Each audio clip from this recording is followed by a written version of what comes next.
Well, I spoke with Lauren this morning, and she's going okay. She's pretty resilient, I've got to say.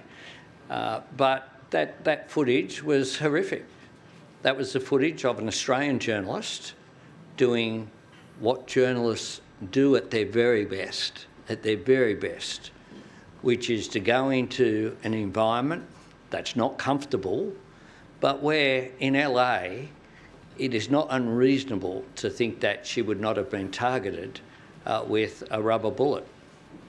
It is not unreasonable to think that she could go about her coverage clearly, as people can see the footage, clearly identified as media. And so we have already raised these issues with the US administration.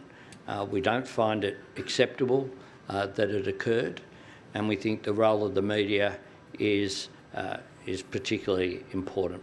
35 and a list that would have a whole AFL side including a sub. Well, discussions I have with the President are discussions between myself and the President. That's the way I deal with people, diplomatically, appropriately and with respect. So I'll leave the discussions with the President till they occur rather than foreshadow them. Thank you, Prime Minister. So the Productivity Summit you alluded to was clearly identified.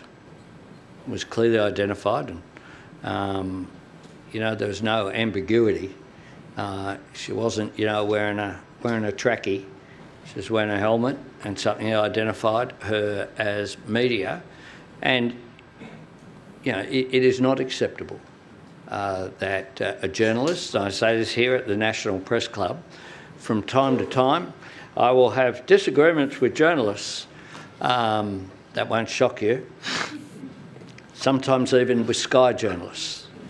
But, I respect the role that the media play, and people should respect the role that the media play in our modern society.